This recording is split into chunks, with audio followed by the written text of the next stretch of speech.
Good evening and welcome to the Savannah Book Festival's second event in their virtual series. My name is Adam Van Brimmer, and I'm the editorial page editor of the Savannah Morning News, as well as a host of a couple of podcasts, one being Difference Makers and the other being The Commute, both available through the Savannah Morning News. Tonight, the Savannah Book Festival is delighted to present Sandra Brown. Sandra Brown, the number one New York Times bestselling author of 71 books, including Outfox, Tailspin, Seeing Red, Sting, Mean Streak, Friction, Deadline, and Rainwater. Her episode on True TV's Murder by the Book premiered the series in 2018, and she appeared in 2010's Investigation Discovery series, Hardcover Mysteries. Television movies have been made of her novels, French Silk, Smokescreen, Ricochet, and White Hot, and her most recent novel is Thick as Thieves, which published back in August and is available now. You can purchase a copy of Thick as Thieves from the festival's booksellers through the link just below the screen. Before we get started, the Savannah Book Festival would like to thank Tom and Margaret Morse, our sponsor for tonight's event. Over the next hour, I'll have the pleasure of speaking with Sandra, who will later answer questions submitted during tonight's talk. To submit a question, please click Ask a Question on the bottom right half of your screen and type it on in. We will do our best to get to as many questions as possible. Joining me now from Arlington, Texas is Sandra Brown. What were you reading as a child? What really fascinated you? And maybe was mysteries and thrillers part of what you were reading as a youngster? Well, as then as now, I read everything and still do.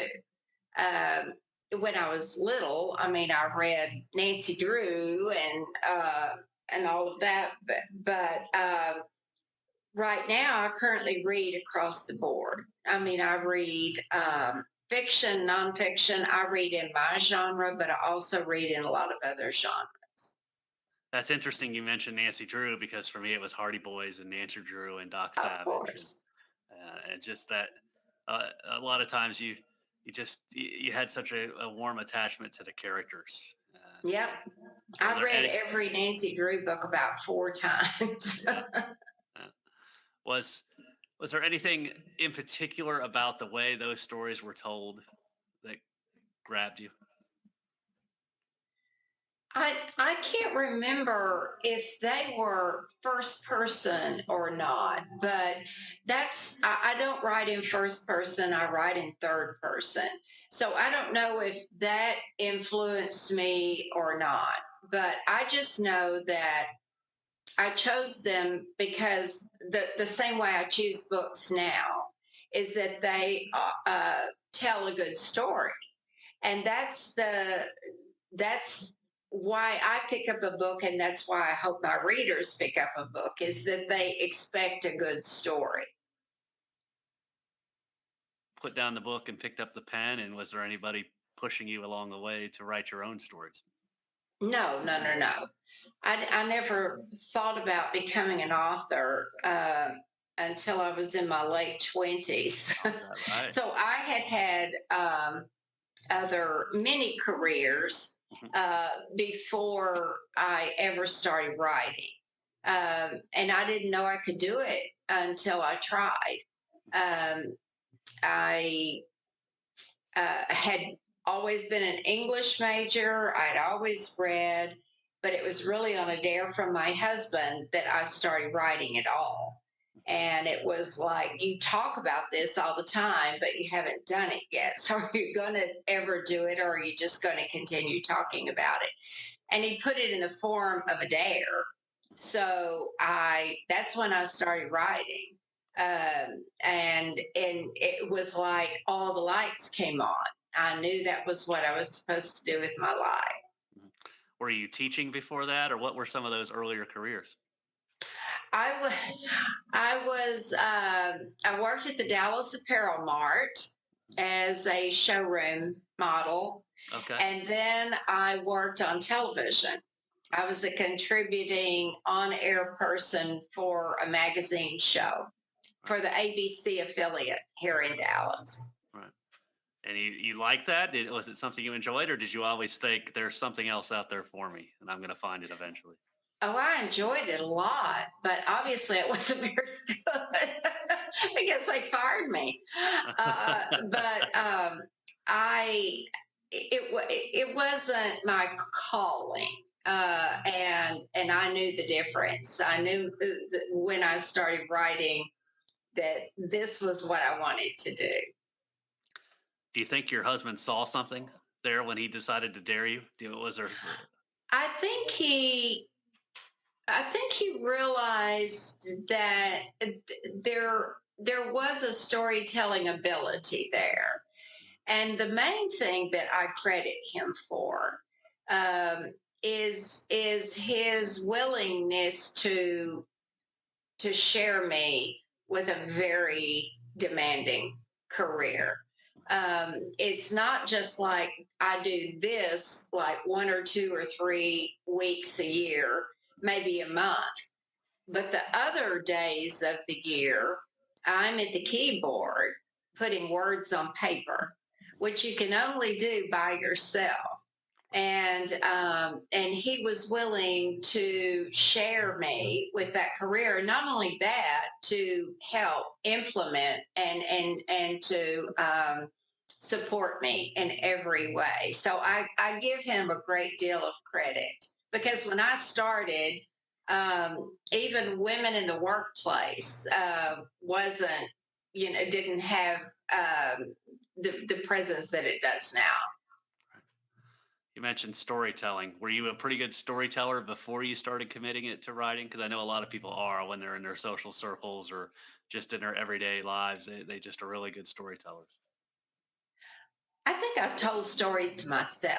It wasn't so much that I vocalized stories, but I had a pretty active fantasy life and still do.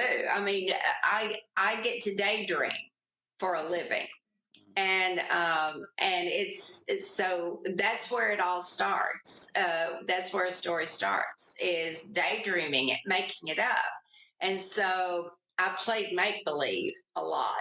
So even if I didn't tell the story out loud, I was thinking about it in my head. Right. Some of those experiences before you started writing, how did some of those experiences shape you, and how did some of them get channeled into your writing, whether it was characters in books or plot lines or work ethic or what were I know that's a long deep question, but what were some of those influences? Well, the work ethic was important because when I started, it was at home in a home office. I had two toddlers and they were underfoot. Right. But I approached it as a job from day one. I thought, if I'm going to do this, I'm not going to make it like a hobby that I dabble in. I'm going to go to work every day and put in a certain amount of time. And that goes back to the discipline aspect that I talked about earlier. Um, but I approached it as a job, and I still do. I mean, people say, "Do you wait to get inspired?" Well, if I did that, I'd never write a word. Right. You can't sit around and wait for inspiration. Right.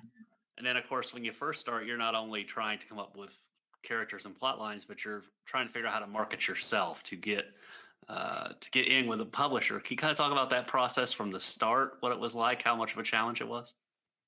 It was very challenging because I didn't know another novelist. And I happened to have a connection, um, introduced me to a woman in our area who had published several books. And she was gracious enough, and I appreciate that so much now, but she was gracious enough to read a manuscript. And she said, "You need to be writing romances." And I said, "What's that?" So I went to the store and bought a dozen and started reading them. And I thought, yeah, I think I can do this. And then I also had the help of a bookstore owner who said, "When you get a manuscript you like, let me read it." And she did, and said, "I think you have a real talent, and I'm going to send your book to an editor." Okay. And a few days later, the editor called me and bought it. And so I was extremely fortunate. And I realize how fortunate now, especially because the market has become so much smaller, so much tighter. It's difficult for new authors to get a foothold in it. Yes, because you hear about the experience of others where they put together a couple of chapters and they shop at the agents and they get what is it, the J.K. Rowling thing that she was rejected Yeah, 95 times for Harry Potter, and right. is that, is it for you? I guess it's a little bit of who you know, but then also having the talent to prove it. When you talk to other authors or other aspiring authors, what kind of advice do you give them in terms of trying to get discovered, trying to get your work out there? Well, the market has so changed, Adam. Mhm. It's different now. There are so many more avenues for new authors too, like the whole ebook. You know, they can go directly to ebook rather than into print. Mhm. So I can only speak to my experience, Mhm. and my experience has been working with um, the print publishers, the Mhm. established publishers. Mhm. But that is not to say that one is better than the other. I Mhm. only know what my career path took. Right. And the one thing that worries me um, is that editors, as you should know, Mhm. are there for a reason. Right. Um, they are the filter Right. between the author and the reader. And as brilliant as the author might be, um, no one is above editing. Everybody needs to be editing. That second pair of eyes can be very important. Absolutely. So I've always appreciated my editors. They're the first reader. So their opinion matters a lot. And if I ever disagreed, I said, I disagree. I don't want to change that part, but I'll foreshadow that, but that aspect that you didn't quite get, or I'll do this, but I appreciate their viewpoint. But I always say, you point out the problem, Mhm. but mine is the name in Right. big My white voice is going to letters fix on the it. book. Yeah. So the solution has to be my solution. Yeah. Yeah. That's fascinating. So I do find it interesting. You said earlier that the market has gotten smaller, but at the same time, we do have a lot of self publishing, a lot of ebooks Yep. now. So what is the balance between saturation and how much of an impact does that have on you and other authors who actually are with publishers and have that editing and aren't being self published? Well, I have the benefit of having both because my publisher uh, does the print distribution, and they have a permeation in that market. But I'm also published. I mean, or the books are available in ebook format, audio, and Mhm. in print by order. Mhm. So I have and I know I recognize how valuable and how important it is that I have a presence in both markets. Right, right. All right. Let's talk a little bit more about the business of writing and having read some of your work, character development.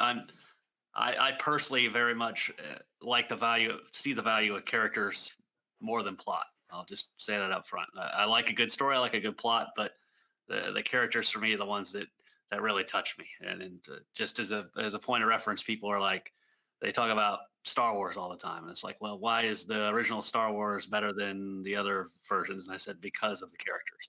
Maybe it was because I was younger and I had a greater attachment to the characters than I did with an adult, but it really is, no matter what story you're doing, no matter what kind of fiction and novel you're doing, or even nonfiction, it's about the characters.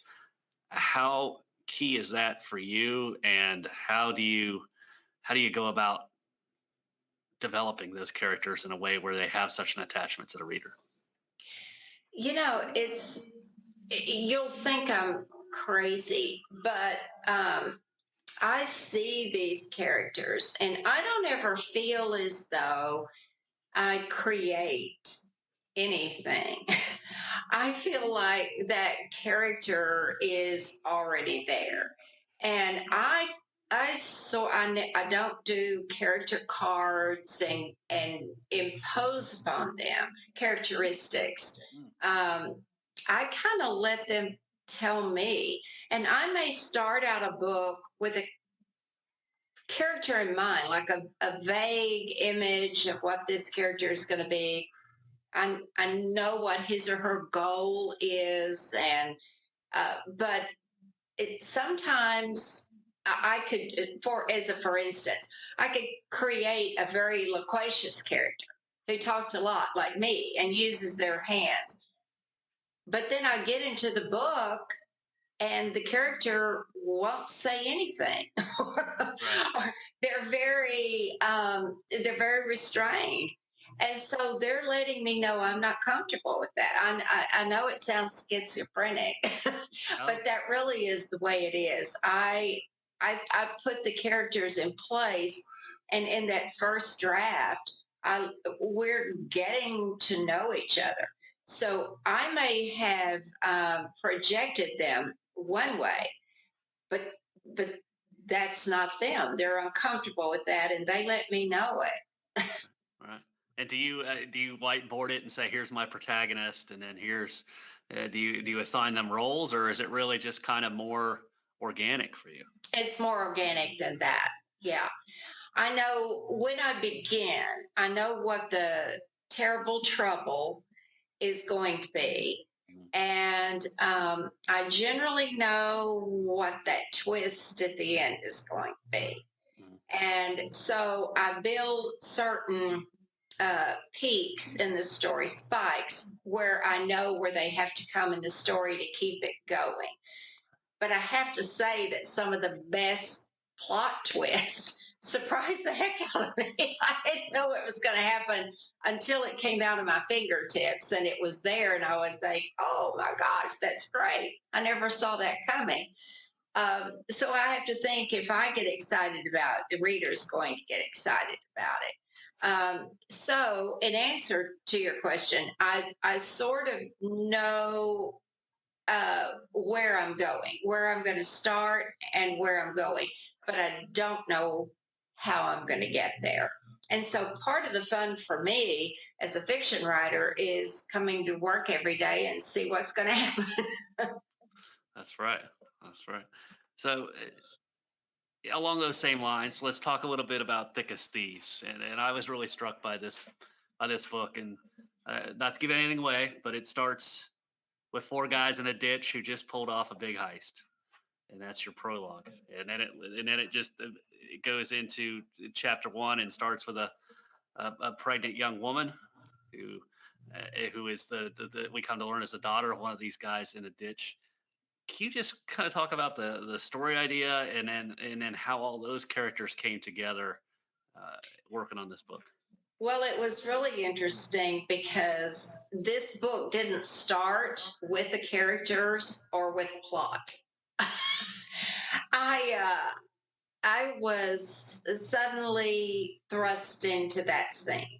And here again, it sounds so schizophrenic, but I heard the first word of the dialogue, the first sentence, which is talking about it is the surefire way to get caught. Right. And I thought, who said that? And I started looking around. I was the only one in the room.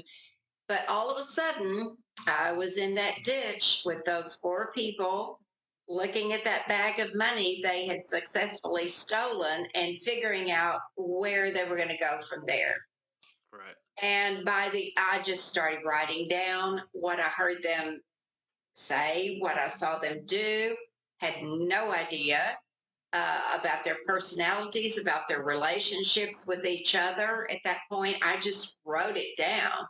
And by the end of the day, I had about 7 pages, and what I felt like was a pretty compelling prologue because it was one of the characters says, we'll soon be rolling in clover. Right. And I said, but by daybreak, the plan had been shot to hell. One was in the hospital, one was in jail, one was in the morgue, and one got away with it. And I thought, wow. And so I called my editor and said, I'm going to email you something. It'll take you 5 minutes to read, but let me know what you think. He said, oh, gosh, I love it. I can't wait to see what happens next.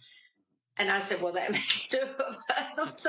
I had no idea at that point what the story was, but I felt like I had a compelling prologue, and it gave me a diving board, to leap off of. And then I moved the story 20 years forward and began to, all those characters started letting me know who they were and what their individual goals were and how they were going to come at cross purposes.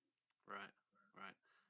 Were you done for the day when you sent that prologue in, or Yeah, once you got I rolling, you took a kept break writing? and had a drink.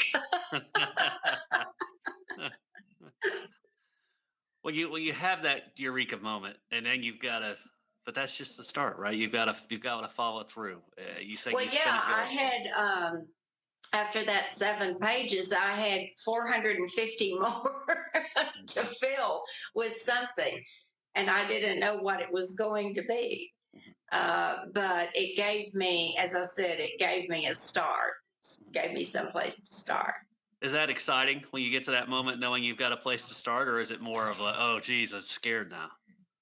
Oh, yeah, it is scary. And all along the way, it's scary. In fact, every day when I come in to the office and look at this keyboard and that blinking cursor on the screen and know that I have to fill up pages, I face a wall of fear Right. that Right. whatever talent I may have had, all of those previous books that take up, a whole bookcase, um, were were flukes, were Really. accidents, Even and still, that I'm the biggest imposter that's ever pulled off the biggest scam, you're and sitting that in that ditch with somebody those will guys. find me out. So yeah, it's very scary, but I love the work. I love the exercise of writing the book, and I have the best job in the world. Right. How is this one different from the other 81? And do you think about that very often, trying to make sure it's different? Oh, I think about that all the time. And with each book, I try to do something different, something challenging. I build it in on purpose so that the writing doesn't become by rote. So it's not like I'm phoning it in. I think it keeps me on my toes, but it also keeps my reader, well, what's she going to come up with next?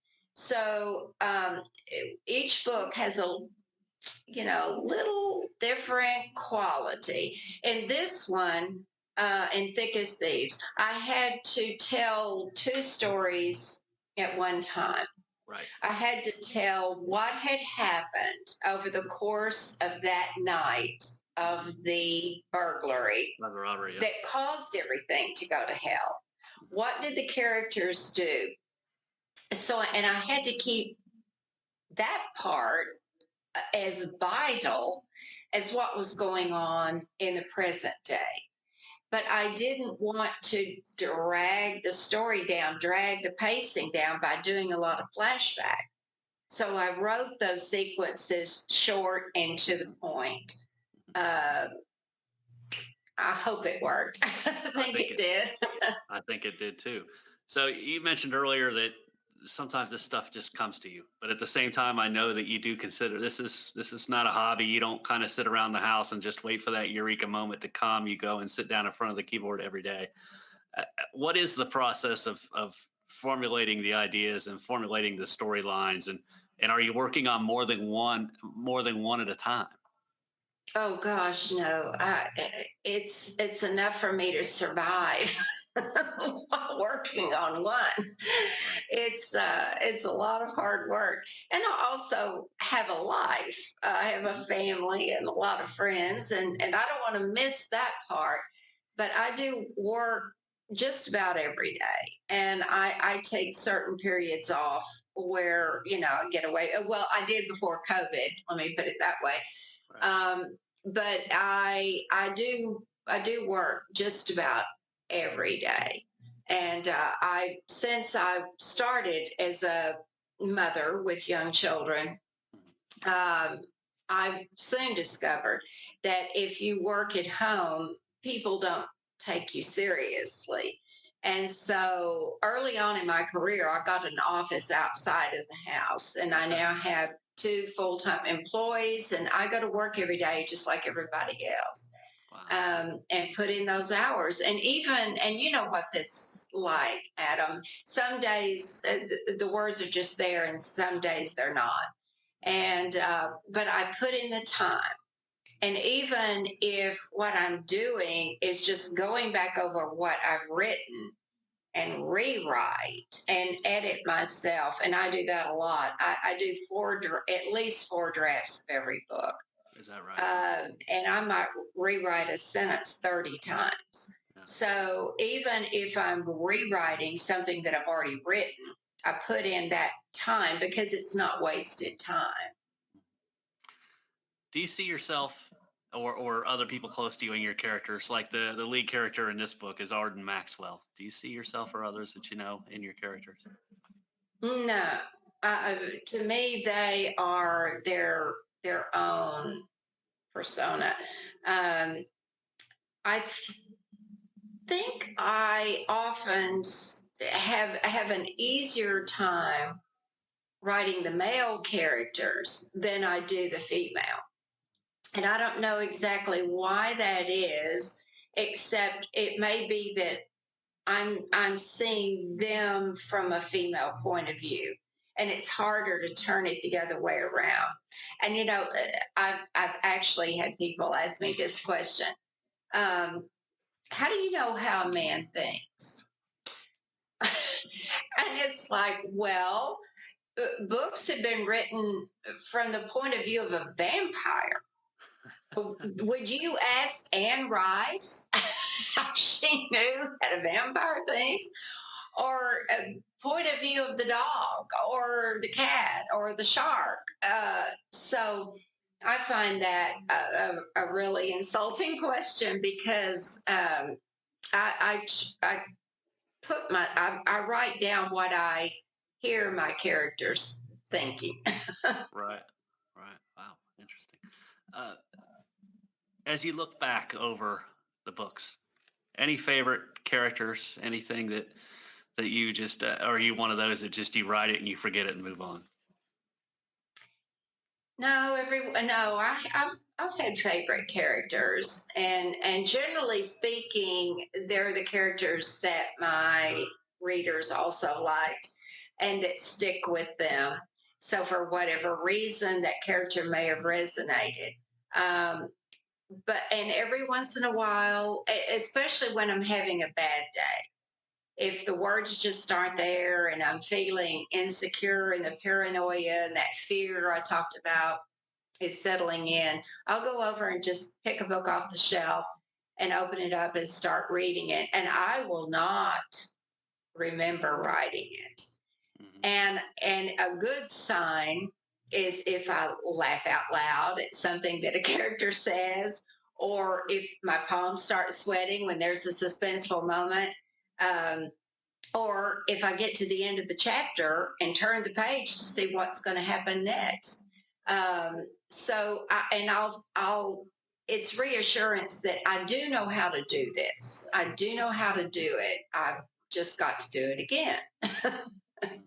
But and some characters have been so um, involving and engaging to me that I've carried them over into other books, but I've never, ever in the course of my career considered doing a series. And I guess initially it just didn't occur to me. I thought every time out of the chute, I was going to write a different story with a different set of characters. So I really admire my colleagues who do a series and keep a character interesting to their reader, because I don't think I could pull that off. I think I would get tired and bored of it. Sure. And so each time when I finish a book, I'm ready to go on to the next one. Right. And that probably helps guard against something that I think you touched on earlier, and that's the whole idea of becoming formulaic as an author. When you write as many novels as you have, that's got to be something that you guard against.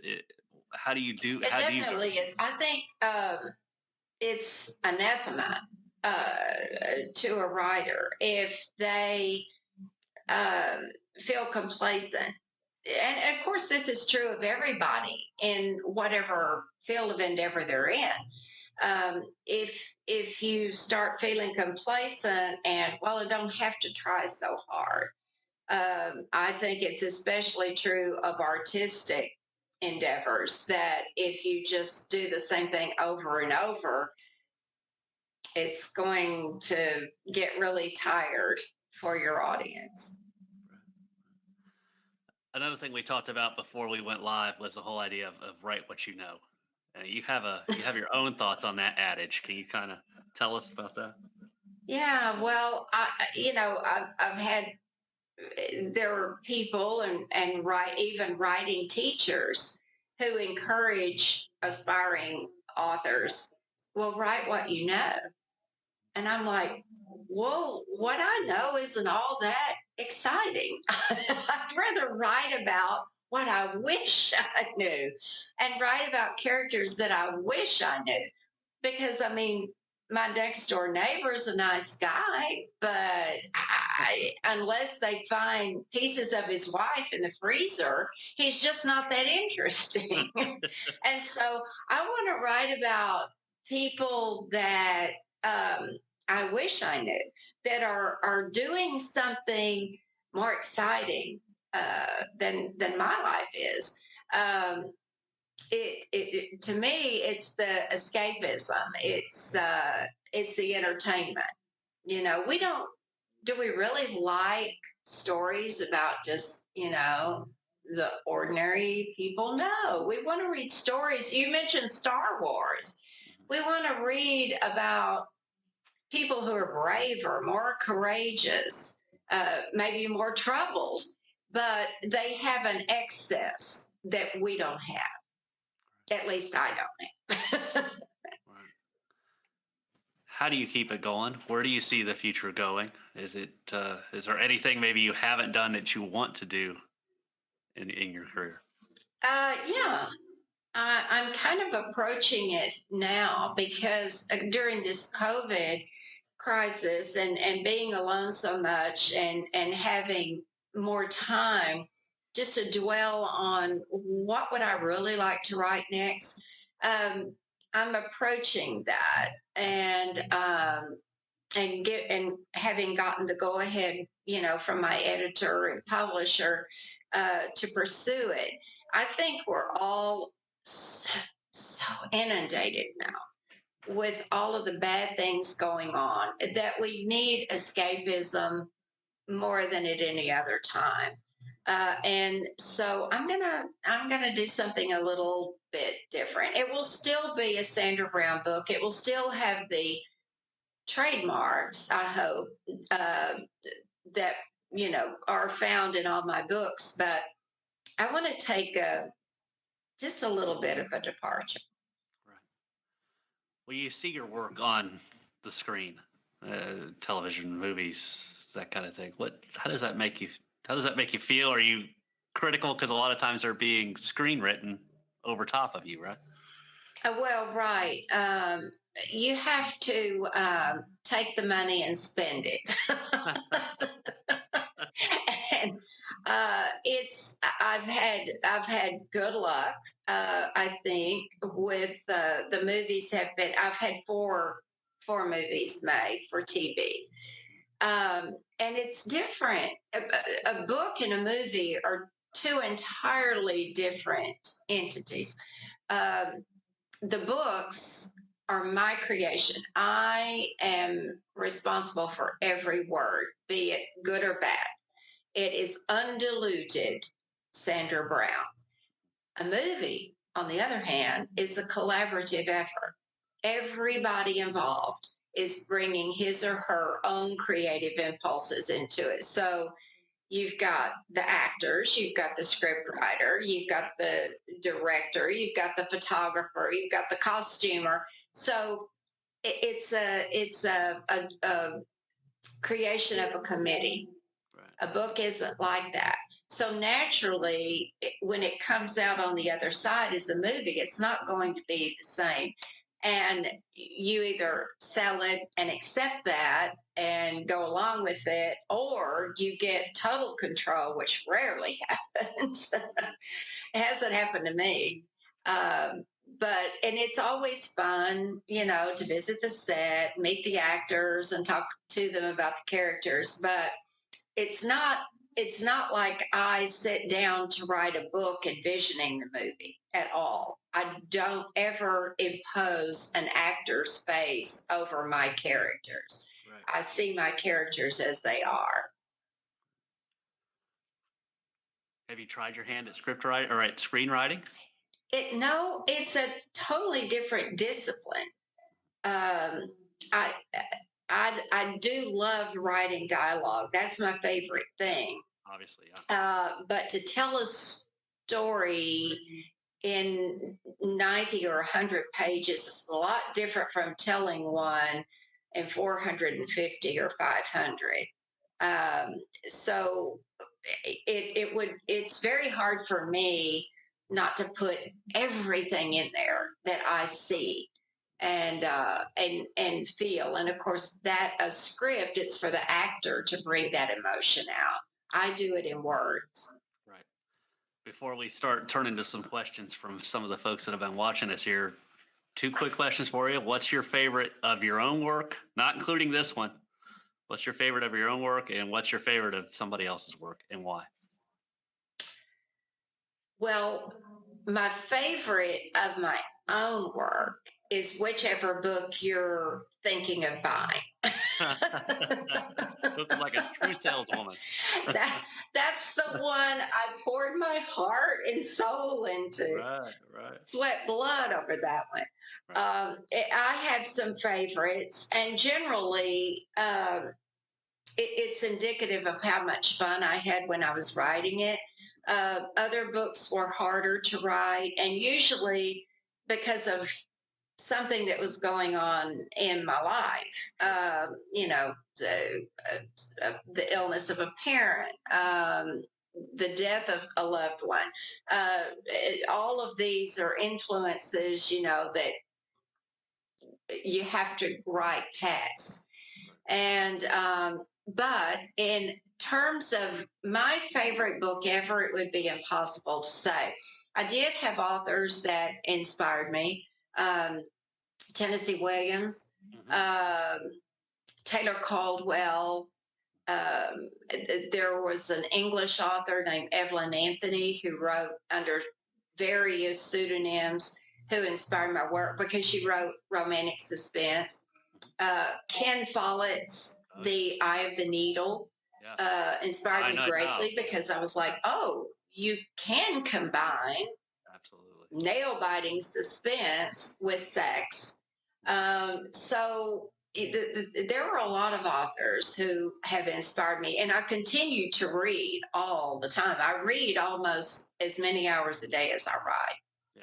Yeah. The Eye of the Needle, Dinah Doll was one of those for me, one of those eureka books for me. It's like, wow. Oh, it's just amazing. Yeah. Because everybody talks about a lot of his other works, especially his trilogies, but that one was perfect. So I have some questions for you, but before I give you the first one to the audience, don't forget to submit a question for Sandra by clicking the Ask a Question button at the bottom of your screen. Okay, here's the first question. If you're having a dinner party, which six authors would you invite? We know Ken Follett's one, so we only got five We more. um, well, the ones I think I mentioned, I would have loved to have met um, Truman Capote, Right. um, Tennessee Williams. Um, Taylor Caldwell was a woman who wrote in the 50s and 60s, maybe, and I read all of her books, like, when I was in college and young adulthood. And she told such wonderful stories, and she published under a male pseudonym Mhm. so that she would have a better chance of being read. But I loved her books. So all of the authors I named, um, I off the top of my head, I can't think of the six right now, but Oh, that's fine. there would definitely be Shakespeare, definitely. Right. His stories still resonate. I mean, there's the human condition has not changed. And I think he was amazing at capturing it. Yeah. Yeah, I think if you really thought about it, it would be hard to limit it to six. It'd be more like Yeah, exactly. 26. Right. Okay, so this next one is, what is your favorite book about writing? The one you go back to time and time again. Oh, that's easy. It's Christopher Vogler's The Writer's Journey, and he's mostly it's a book written for script writers Mhm. because he uses movies for his examples. It's a big, thick book, and it will look intimidating, but it's written in such a layman's vernacular, and it's fantastic. And he takes a lot from a writer named Joseph Campbell. He wrote a book, I think it was like in the 1920s, that was called The Hero with a Thousand Faces. And it's about classic myth telling, how to incorporate certain archetypes, certain points in the story. It's a great, great book for aspiring authors to read and to digest and to apply. And before I start every book, I read it again Right. because there are certain elements in classic myth, classic storytelling that need to be in every book. And so, if you use kind of that as a guide, it's fantastic. It's the best book on writing I've ever read. Aside from that book, do you ever reread your favorite books? Oh yeah, Yeah. oh yeah, all the time. If I'm in a dry spell, in terms of finding something to read that interests me, I'll go back to one of my favorites. Yeah. Definitely. I always feel bad when I do that, right? Because there's all these great books out here by all these great authors, but it's like, you go back to fall back on something you trust because you know it's good. You Well, got I to can kind of say resist as that. a writer, though, I love getting on Twitter or on my Facebook page or something from fans who say, I've read Envy four Four times, times, yeah. or I've read the Texas Trilogy five times. I can't get enough of it. Or I read this book once a year. So that's a real statement for an author. Yeah, yeah, I'm sure it is. Can you give us any insight into your next book? When can we expect it? Well, you can expect it approximately this time next year. I've got a lot of work to do between now and then, but I have started it. I'm not ready to talk about it yet. I don't want to. I don't want to jinx the process, so I don't talk about a book until I'm finished with it. Really, but as I said, it will be something a little bit different. Mhm. And I can tell you what it won't be about. It won't be about a pandemic. Oh, yes. No, we want to forget this, don't we? um, this time next year. Do you keep a schedule? Do you keep a writing and a Well, publishing my schedule? publisher and I work on it together. There are only 52 weeks a year, and they've got a lot of authors. And so Grand Central Publishing Mhm. has to, they have to pay attention to where a certain author is going to be slotted in a particular month. And there's a lot of that goes into how best to market the book, when to bring it out, who will be coming out at the same time, what the competition is going to be. But we start in about January, February, figuring out, and usually, typically, mine are a week or two either side of Labor Day. It's kind of the last book of the summer, the first book of the fall. Right. Do you feel that deadline pressure, and do you like the deadline pressure? Yeah, that's a yes and no question. Do I feel the pressure? Absolutely. Yeah. Do I like it? I don't necessarily like it, but I almost think it's essential for me because I think I work better under pressure. Right. Yeah, I think we all do. So here's a long one for you. Have you ever written a scene that you realized later was based on your life or something someone told you, but you had no awareness of it? Hmm. I don't really believe so. Um, there was a lot of Lisa and Thick as Thieves that may have sounded a bit familiar because I'm the oldest of five daughters.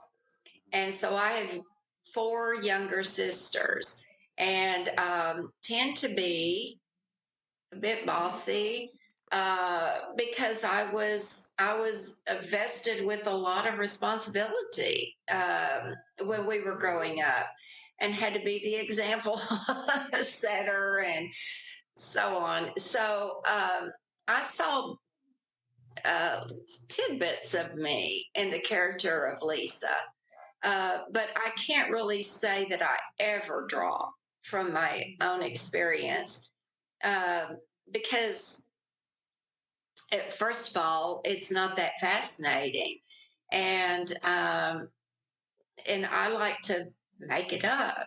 So it's nothing really in the books is based on truth. Yeah, I could see that parallel. So Lisa was 10 years older than her sister and helped raise Yeah, her sister after yeah. her father took off. Yeah, I can definitely see the parallel there.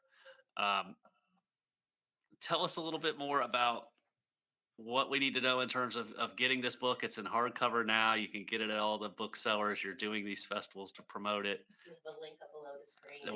We have a link below the screen to get to Oh yes, please click on that link.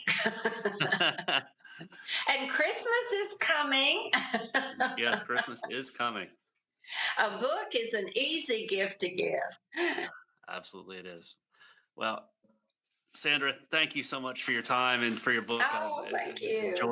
enjoyed reading it, and I look forward to reading a lot more pieces of your work now that I've been exposed to it. And Thank you thank for you. doing this, Adam. I really Yes. enjoyed chatting with you, and thanks Yeah. to everyone who joined us virtually. I wish I could be there to eat Leopold's ice cream. Yeah. Yeah. Next time you're in Hilton Head, you come over, it'll be here. Okay, thank you. Thank you, Sandra.